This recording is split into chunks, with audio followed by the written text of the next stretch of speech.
Hello students, welcome to Educota. हम पढ़ रहे थे क्लास 11 मैथमेटिक्स का पहला चैप्टर जो कि था सेट्स, और हमने अभी तक 8 लेक्चर्स देख लिए हैं। ये है लेक्चर नंबर 9। 8 लेक्चर्स में अभी तक हमने सेट्स की डेफिनेशन देखी है, रिप्रेजेंटेशन ऑफ सेट यानी कि roster method, set builder method और उससे रिलेटेड कॉन्सेप्ट जैसे कि finite set, infinite set, order of a set, singleton set, empty set, equal and equivalent set. ये कॉन्सेप्ट्स हम देख चुके हैं। तो अगर अभी तक आपने पहले के लेक्चर्स नहीं देखे तो जाके देख लीजिए, वरना आने वाले लेक्चर्स में आपको थोड़ी प्रॉब्लम आ सकती है। तो चलिए स्टार्ट करते हैं इस लेक्चर को। और इस लेक्चर का जो हमारा एजेंडा है वो है कॉन्सेप्ट ऑफ सबसेट। तो हम ये देखेंगे कि सबसेट होता क्या है, कहाँ इस्तेमाल होता है और उसके क्या क्या एलिमेंट्स होते हैं। तो चलिए देखते हैं सबसेट्स। अब देखो डेफिनेशन क्या कहती है। If each element of a set A is also an element of set B, then A is called subset of B and it is written as A is a subset of B. ये तो symbol है, देखो ये horizontal you और इसके नीचे dash, ये symbol use होता है सबसेट रिप्रेजेंट करने के लिए। जिस तरफ ये ओपन होता है, जैसे लेस देन ग्रेटर देन की तरह, अगर ए लेस देन बी है तो जिस तरफ ये सिंबल ओपन होता है वो वाली साइड हमेशा बड़ी होती है और ये वाली साइड छोटी होती है। उसी तरीके से बी यहाँ पर सुपर सेट है और ए क्या है, subset. Here A is a subset of B, then B is called superset of A. तो सबसे पहले तो मैं नाम एक्सप्लेन करता हूँ, उसके बाद इस डेफिनेशन को थोड़ा सा डिटेल में समझेंगे।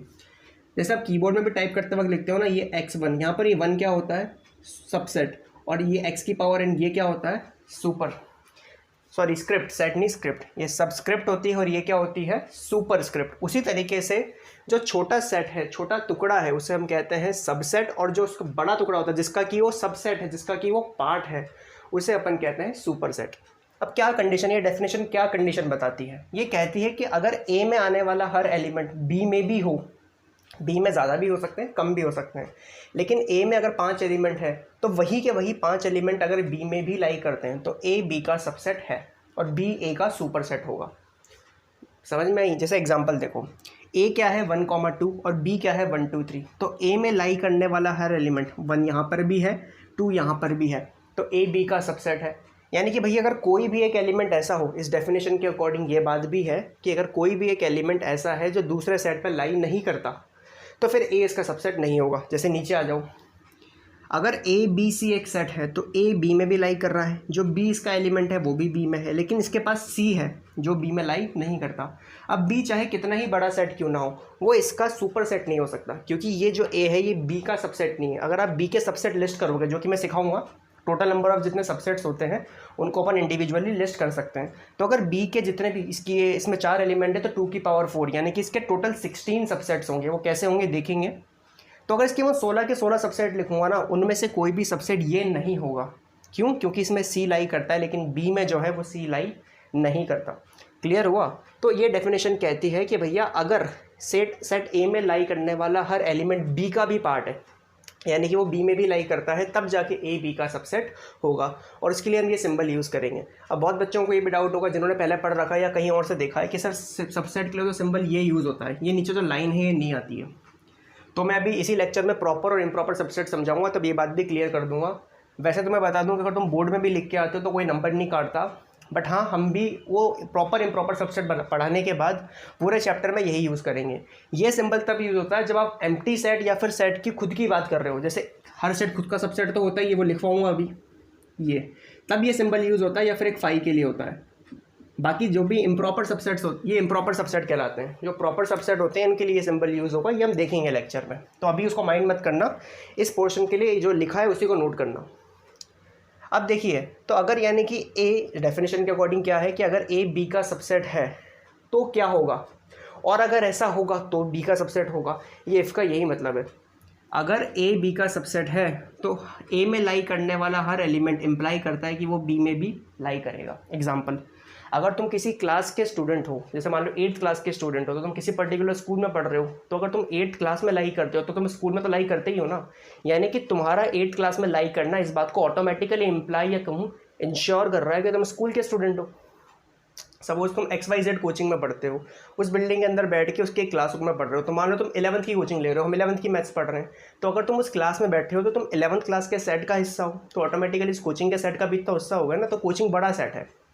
तो अगर तुम्हारा हर एलिमेंट इस बात को इम्प्लाई करता है, if a belongs to A implies that A also belongs to B, then हम बोलेंगे कि ए बी का सबसेट है। ऑफ कोर्स अब बी में ज़्यादा एलिमेंट भी हो सकते हैं, जैसे अब यहाँ पर देखो 3 है, अब इसका 3 ए में लाई नहीं कर रहा, उससे हमें फ़र्क नहीं पड़ता। इस बात को आगे पढ़ेंगे कि अगर ऐसा भी हो जाता है तो क्या होता है। इसको कैसे पढ़ेंगे स्टेटमेंट को, A is a subset of B, A is a subset of B if A is an element of A, अगर small a is an element of set A implies that a is also an element of B. यानी कि अगर किसी एक पहले set में लाई करने वाला हर एलिमेंट दूसरे सेट का भी पार्ट है तो पहला सेट है वो दूसरे सेट का सबसेट कहलाएगा। एग्जाम्पल मैंने दिखाई दिए हैं आपको, क्योंकि 1 इसमें भी लाइक करता है। अगर 2 बिलोंग्स टू ए है तो 2 बिलोंग्स टू बी भी है, ये हमें विजिबिलिटी आंखों से ही दिख रहा है, तो हम बोल सकते हैं कि ए बी का सबसेट है। अभी जो मैंने बात की थी ना प्रॉपर सबसेट वाली, तो इसलिए बता रहा हूँ कि बहुत से बच्चों को यहाँ कन्फ्यूजन होगा कि एक्चुअल में सीरियसली यहाँ पर ये सिंबल आना चाहिए, ये नहीं आना चाहिए, क्योंकि जो मैंने लिखा है ये इसका एक प्रॉपर सबसेट है और प्रॉपर सबसेट के लिए ये सिंबल यूज़ होता है। बट जैसा कि मैंने कहा अभी के लिए लिख लो, कोई दिक्कत वाली बात नहीं है, थियोरेटिकल पार्ट है, क्योंकि मैंने ऑफिशियली प्रॉपर इम्प्रॉपर सबसेट्स अभी नहीं बताएं, तो बुक्स भी तब तक यही यूज़ करती हैं। If A is not a subset of B then we write A is not a subset of B. आपको पता है इक्वालिटी के लिए तो नॉट इक्वालिटी के लिए, बिलोंग्स के लिए डज नॉट बिलोंग्स टू, तो अगर ये सबसेट के लिए तो नॉट सबसेट के लिए हम सिंबल को काट देते हैं। सबसेट नहीं होने का एक ही कारण होता है बच्चों, या तो आप जिस सेट की बात कर रहे हो वो सेट जिसको आप सबसेट बताना चाह रहे हो वो दूसरे सेट से छोटा हो जाए, तो जब इसमें नंबर ऑफ एलिमेंट ज़्यादा है तो ये तो ऑटोमेटिकली इंश्योर है कि इसका कोई ना कोई एलिमेंट इसमें लाई नहीं करेगा।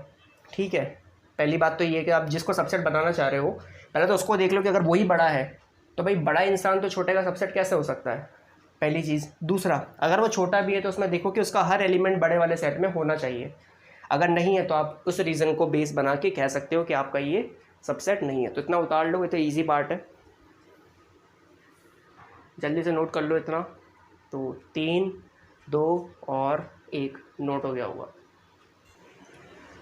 तो देखिए अभी अपन ने क्या बोला कि अगर ए कोई सेट है जो बी का सबसेट है, ठीक है, तो बी में कुछ एक्स्ट्रा एलिमेंट होंगे, बी बड़ा सेट होगा। अगर कभी ऐसा हुआ कि बी के भी सारे एलिमेंट ए में हों, यानी कि ध्यान से सुनना, ए को थोड़ी देर के लिए मान लेते हैं 1, 2 और बी को मान लेते हैं 1, 2 और 3। एग्जाम्पल पहले भी देखा है अभी अपन ने, क्लियरली ए बी का सबसेट है क्योंकि 3 एक्स्ट्रा है। मैं ये कहता हूँ कि अगर ये 3 भी कल से ए में लाई करें, मतलब इसके तो सारे एलिमेंट बी में लाई कर रहे हैं, बी के भी सारे एलिमेंट अगर ए में लाई करें तो क्या होगा, तो हमें क्लियरली दिख रहा है इसका क्या मतलब है कि दोनों के पास एग्जैक्टली सेम ही एलिमेंट है और उतने ही नंबर ऑफ एलिमेंट्स हैं, तो दोनों के दोनों इक्वल सेट है, बस ये पढ़ाना है, यही कंडीशन है। और ये जो मैंने बात बताई है ना, ये जो मैं एक अपन बता रहे व्यू की तरह देख रहे हैं कि ऐसा हुआ, तो ये एक्चुअल में बहुत बड़ी कंडीशन है। जब आप अभी सेट्स की डेफिनेशंस में डील करोगे, जब आप आर डी शर्मा के आर एस अग्रवाल के क्वेश्चंस उठाओगे, एनसीईआरटी में भी हैं, इसलिए जब हम करेंगे तो बहुत सारे क्वेश्चंस में जब हमें ये कहा जाएगा कि सेट को इक्वल प्रूव करो, तो हमारे पास कोई चारा नहीं होगा, हम 2 ही काम करेंगे। पहले सेट ए को बी का सबसेट प्रूव कर देंगे, इक्वेशन नंबर 1, फिर दूसरा एलिमेंट मानते हुए बी को ए का सबसेट प्रूव कर देंगे, इक्वेशन नंबर 2, फिर कह देंगे from equation 1 and 2 A equals to B. ये पूरा का पूरा प्रोसेस है। तो हम क्या कहते हैं, if A is a subset of B then it is possible that every element of B may और may not be in A. Generally ऐसा है कि नहीं होगा, मे नॉट होगा, क्योंकि तुमने देखा ना बी, अगर ए बी का सबसेट है तो सीधी सी बात है कि बी बड़ा सेट होगा, तो जनरली ऐसा ये होगा कि भाई ए ही बी का सबसेट है, दूसरी जो वे है वो डायरेक्शन में काम नहीं करेगा, यानी कि बी ए का सबसेट नहीं है। जनरली यही होता है, बड़े सेट में कुछ एलिमेंट्स एक्स्ट्रा होते हैं, लेकिन अगर ऐसा स्पेशली हो जाए कि उसके एलिमेंट बी के एलिमेंट भी ए में लाई कर जाए, यानी कि ऐसा हो जाए, तो ऐसे स्पेशल केसेस में दोनों के दोनों सेट क्या होंगे, इक्वल होंगे। इफ़ इट सो हैपन्स, अगर ऐसा हो जाता है that every element of B is also in A, तो पहला तो ये मिल ही रहा था, अब बी के एलिमेंट ए में लाई कर रहे हैं तो डेफिनेशन वैसे ही काम करेगी। सबसेट की डेफिनेशन क्या है भाई, पहला सेट के एलिमेंट दूसरे में लाई करने चाहिए, तो पहला दूसरे का सबसेट हो गया। अब डेफिनेशन का मतलब नहीं कि तुम पहले क्या प्रूव कर चुके हैं, डेफिनेशन फिर अप्लाई होती है कि दूसरे सेट के एलिमेंट्स भी अगर पहले में लाई कर रहे हैं तो दूसरा सेट पहले का सबसेट है। इक्वेशन 1 इक्वेशन 2 दोनों मिला के हम क्या बोलेंगे कि सेट इक्वल है। Then we shall also have B the subset of A, तो ए तो प्रूव कर ही दिया, बी भी ए का सबसेट है। In that case A and B are the same sets, so A equals to B, यानी कि अगर दोनों ही एक दूसरे के सबसेट हो जाते हैं, क्लियर हुआ, तो क्या बोलोगे आप कि दोनों के दोनों सेट इक्वल है। क्लियर हो गया। सो condition for equality of 2 sets, ये जानबूझ के मैंने टॉपिक दिया है, ये लाइन क्यों लिखवाई है, क्योंकि अगेन तुम भूल जाओगे। मैं अभी 3 या 4 लेक्चर के बाद एक रिवीजन लेक्चर डालूंगा, तो जितना भी अपन ने पूरा किया है उसमें ऐसा आपको टॉपिक याद होनी चाहिए, तो थ्योरी याद होनी चाहिए पूरी। जब क्वेश्चंस आएंगे मिसलेनियस में तो ये कंडीशन याद आनी चाहिए। तो मैं इसलिए मैंने नोट्स में ये बात पहले लिखवा दी है, condition for equality of 2 sets. और तुम भी कोशिश करा करो कि 2 तरह के पेन यूज़ करो, कम से कम ब्लैक और ब्लू 2 तो होने ही चाहिए। हमें रेनबो भी नहीं बनाना बिल्कुल, है ना। तो 2 पेन में पता पड़ जाता है कि कौन टॉपिक है और क्या चीज़ याद रखने वाली है। स्टार इंपॉर्टेंट, ये अपने अपने सिम्बल्स बनाना सीखो। जैसे मान लो कोई इंपॉर्टेंट मुझे लगता है तो मैं इसके ऊपर IMP, बहुत से लोग लिखते हैं IMP, तुम्हारी इच्छा हो IP यूज़ कर लो। V लगा दो बहुत ज़्यादा कि भाई एग्जाम में बिल्कुल आने ही वाला है, पेपर में बोर्ड वाले यही देने वाले हैं ना, तो वेरी इंपॉर्टेंट लगा दो, तुम्हारी इच्छा है। तो हाईलाइटेड होनी चाहिए। So A is a subset of B and B is a subset of A, implies that and is implied by A equals to B। यानी कि अगर ये है तो A इक्वल्स टू B होगा। और अगर कह दिया है, उल्टा भी होता है, अगर दोनों सेट इक्वल दे दिए हैं तो मान लेना कि दोनों एक दूसरे के सबसेट हैं, तो उनसे रिलेटेड जो भी प्रॉपर्टीज़ है फिर वो एलिजिबल हो आप यूज़ करने के लिए, वो मैं पढ़ाऊँगा आगे। इस कंडीशन के बेसिस पे हमने कुछ पॉइंट्स बनाए हैं। पहला पॉइंट है कि every set is a subset of itself. तुमने क्या बोला कि अगर A इक्वल्स टू B है, मतलब खुद ही खुद के इक्वल है, एक ही सेट हुआ ना, तो तब भी A तो B का सबसेट होगा। अभी ये जो डबल में इम्प्लीकेशन है पीछे भी चलता है, तो अगर A खुद के ही इक्वल है तो A खुद का सबसेट हुआ। देखो A इक्वल्स टू B को मैं थोड़ी देर के लिए P मान लेता हूँ, दोनों को P मान लिया, तो यानी कि अगर P सेट P के बराबर है तो बेटा P खुद का सबसेट भी तो हो गया। तो यानी कि पहली बात तो है कि हर सेट खुद का तो सबसेट होता ही है। दूसरी बात देखो, एम्प्टी सेट, एम्प्टी सेट में क्या एलिमेंट होता है भैया? कुछ नहीं होता। तो क्या इसमें कोई एलिमेंट नहीं है तो इस बात को जस्टिफाई कर रहा है? बिल्कुल। इसका हर एलिमेंट इसमें लाई कर रहा है, करेगा, क्योंकि इसके पास कोई एलिमेंट ही नहीं है। तो इसलिए empty set is a subset of every set. दुनिया में हर फाइनाइट सेट हो चाहे इनफाइनाइट सेट हो, सबका सबसेट एम्प्टी सेट होगा ही होगा। तो आपने बोला empty set is a subset of every set. दोबारा सुन लो, every set is a subset of itself. हर सेट खुद का सबसेट है, तुम खुद के बराबर तो होते ही हो ना, वही चीज़ है इक्वालिटी, जैसे 2 2 के बराबर होता है, वही चीज़ है। And empty set is a subset of every set, ये भी क्लियर वाली बात है। यानी कि एम्प्टी सेट का हर एलिमेंट दुनिया के हर सेट में, फाइनाइट हो चाहे इनफाइनाइट हो, उसमें लाई करेगा। तीसरी जो है ये इंपॉर्टेंट है, अगेन जो मैंने बात बोली थी यहाँ लिख लो, this is important.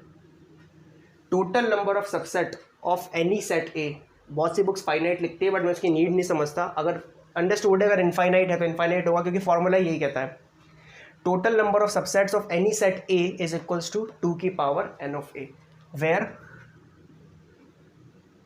n of A क्या है तो तुम पता ही ऑर्डर ऑफ सेट है, is the number of elements, is the number of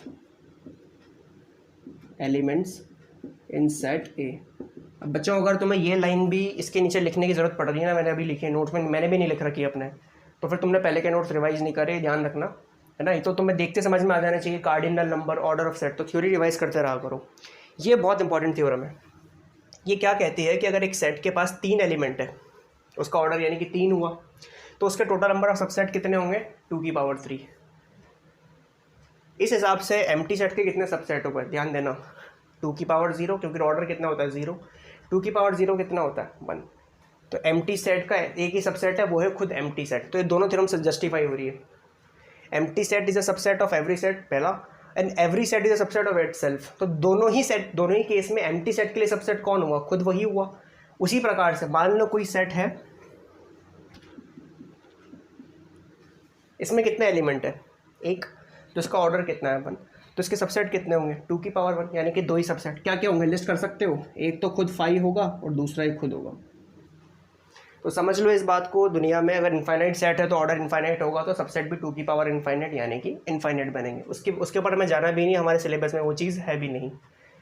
finite के लिए अगर आप बात करो तो समझ लो कि उसके अगर 50 भी सबसेट, 50 तो खैर बन नहीं सकते, 2 की पावर ही होगी, तो या तो 2 होंगे, 4 होंगे, 8 होंगे, 16 होंगे।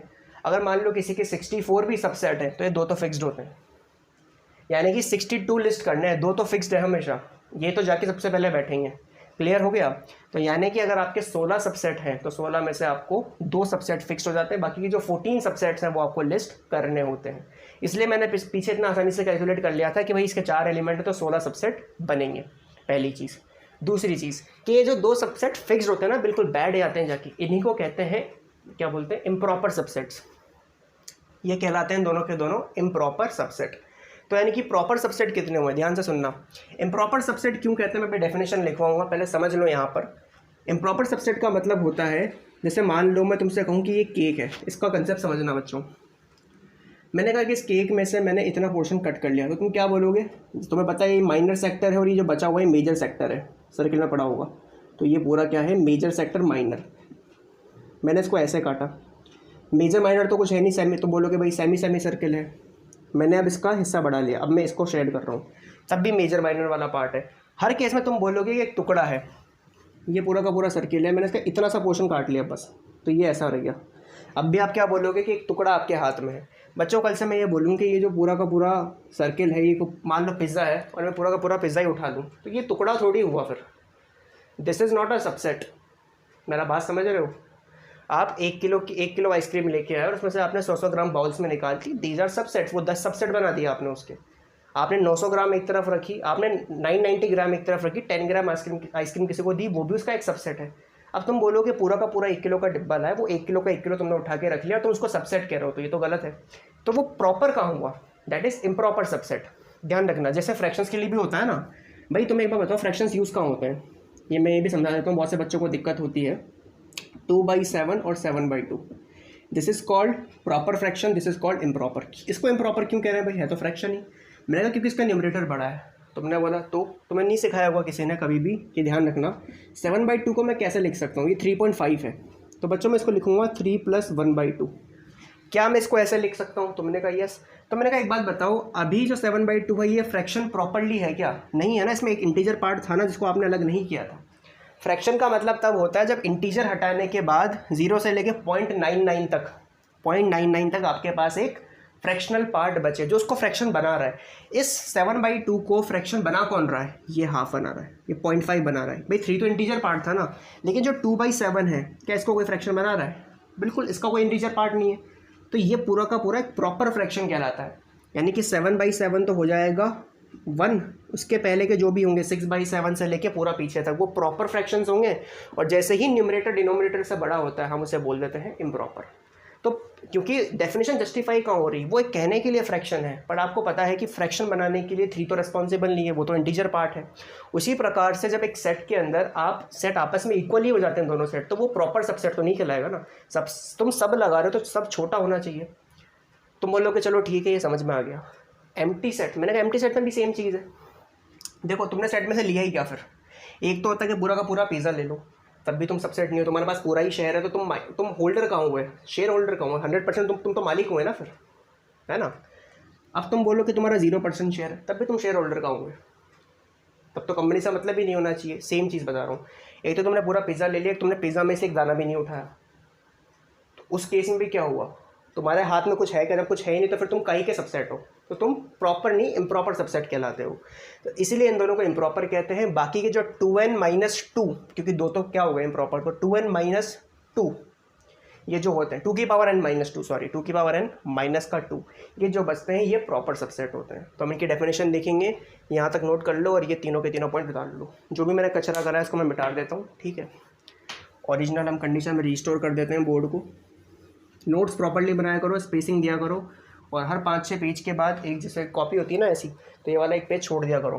तुम्हारे लिए होता है ये कि तुम्हें कभी कुछ कंक्लूड करना हो, कहीं कोई तुम बुक पढ़ रहे हो, जैसे आर डी शर्मा है, समरी में कोई पॉइंट एक्स्ट्रा दे रखा है, उसमें भी इलस्ट्रेशन और प्रॉपर्टीज़ दे रखी होती है। वैसे तो मैं कवर कर लेता हूँ मैं, ठीक है, ये मैंने वहीं से उठाया। NCERT नहीं बताती इतनी अच्छी बातें, ये पावर सेट में बोलती है इस बात को, ठीक है। पावर सेट के साथ इसको पढ़ना थोड़ा कन्फ्यूजिंग है, पहले पढ़ लोगे तो पावर सेट, अब पावर सेट पढ़ना आसान है।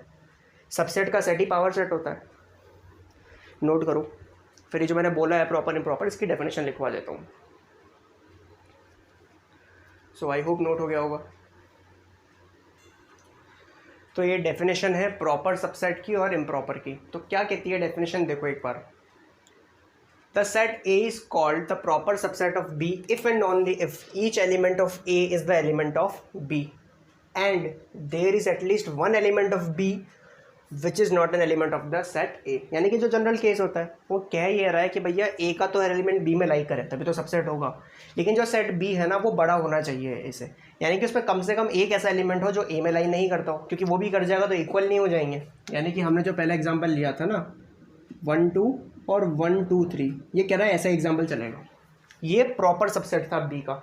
इसलिए मैंने कहा था कि जब मैं सिंबल लिखवा रहा था ना, तो मैंने कहा था कि बच्चों ये गलत है, यहाँ पर ये आना चाहिए। अब तुम लिख सकते हो, ठीक है। अब मैंने तुम्हें प्रॉपरली पढ़ा दिया। If A is a proper subset of B then हम ये सिंबल यूज़ करेंगे, है ना। अगर आपका प्रॉपर नहीं इम्प्रॉपर सबसेट है, क्योंकि देखो एक बात ध्यान रखना, तुम थोड़ा सा कंपेयर करो। इसका मतलब होता है ए लेस देन बी है, और इसका मतलब है लेस देन इक्वल टू, मतलब ए बी के इक्वल भी हो सकता है। वही चीज़ सबसेट में भी चलती है। ये लाइन ऐड करने का मतलब इम्प्रॉपर क्यों हो जाता है, क्योंकि हो सकता है ए बी का सबसेट है लेकिन हो सकता है इक्वल हो, क्योंकि हर सेट अपने आप का सबसेट होता है। तो इक्वल सेट्स भी तो एक दूसरे के सबसेट होते हैं, ये तो कंडीशन पढ़ी है अभी अपन ने। तो यही बात है, इस एम्बिग्विटी को हटाने के लिए, ये बताने के लिए कि नहीं भैया ऐसा नहीं है, ए जो है वो प्रॉपर सबसेट है बी का, हम ये लाइन ऑमिट कर देते हैं। सिंबल चेंज हो गया। अब तुम पूरी बुक में इसको यूज़ करो, कोई दिक्कत नहीं है। तो डेफिनेशन क्या कह रही है कि ए प्रॉपर सबसेट है बी का, या तब जब ए तो पहली बात बी का सबसेट हो, ये तो बात हुई सरी, और ए बी के बराबर ना हो। उसने कह दिया 3 कंडीशन होती है, ए बी का सबसेट, बी का ए और ये ए इक्वल्स टू बी। जब ये दोनों मिलती है ना, तब ये इम्प्लाई होता है। अब वो ये कह रहा है कि ये हो और इसकी जगह ये हो, यानी कि ये हो और ये ना हो। उसके लिए वो कह रहा है कि सेट को इक्वल मत करो, क्योंकि अगर ऐसा दोनों हो गया तो फिर तो सेट इक्वल हो जाएगा ना। तो ये 3 कंडीशन ध्यान रखा करो। अगर कोई भी 2 सेटिस्फाई हो जाती है कि ए बी का सबसेट है और ए इक्वल्स टू बी है, तो फिर बी भी ए का सबसेट होगा। तो वो चाह रहा है कि इन तीनों में से ए की सेटिस्फाई हो, बाकी की 2 ना हो। इसलिए वो कहता है कि इसके साथ हम इसको पेयर कर देंगे, इनको हटा देंगे। यानी कि आप ए बी का सबसेट हो और ए बी के बराबर ना हो, तो हम बोलेंगे प्रॉपर। तो यानी कि अगर इसमें कितने सेट हैं, मान लो ये 2 हैं, तो इसमें 2 एलिमेंट है, तो 2 की पावर 2 यानी कि 4। तो इसके 4 क्या बनेंगे सबसेट, जिसमें से 2 तो प्रॉपर सबसेट होंगे, 2 इम्प्रॉपर होंगे। इम्प्रॉपर सबसेट कौन कौन से होते हैं? For every set phi and the set itself. जैसा कि मैंने बताया था, वो थ्योरम में जो पहले 2 पॉइंट थे कि हर सेट खुद का सबसेट होता है और एम्प्टी सेट हर सेट का सबसेट होता है। तो ये दोनों तो आएंगे ही आएंगे, और यही क्या होते हैं आपके इम्प्रॉपर। अगर आप 100% होल्डर हो, शेयर होल्डर, तो फिर आप शेयर होल्डर नहीं, मालिक हो। और आपका 0% है, तब भी आप शेयर होल्डर नहीं हो, आपको कंपनी से कोई लेना देना नहीं है, तो आप सबसेट नहीं कहलाओगे। हाँ, बाकी आपका 1% से लेके 99% तक जो भी शेयर है, तब आप उसके शेयर होल्डर कहलाते हो, यानी कि आप प्रॉपर सबसेट कहलाओगे। तो सबसेट क्या होते हैं, प्रॉपर क्या होते हैं, इम्प्रॉपर क्या होते हैं, कितने होते हैं, ये भी मैंने बता दिया। अब इनको बनाना हम अगले लेक्चर में सीखेंगे कि भाई अगर आपको कोई सेट दिया है ABCD और कह दिया कि भैया ABCD के कितने सबसेट हैं, 16 होते हैं, काउंट करो, मतलब लिस्ट करके दिखाओ 16 सबसेट क्या क्या होते हैं, तो वो अगले लेक्चर में देखेंगे। और एक्सरसाइज 1.3, हाँ, तो NCERT की एक्सरसाइज 1.3 में जो भी क्वेश्चन हैं आपके, सॉल्व एग्जांपल्स भी जो भी रिलेटेड है सबसेट वाले कॉन्सेप्ट से, वो हम अगले लेक्चर में देखेंगे, यानी कि लेक्चर 10 में। तो इसको तो नोट कर लो पहले तुम।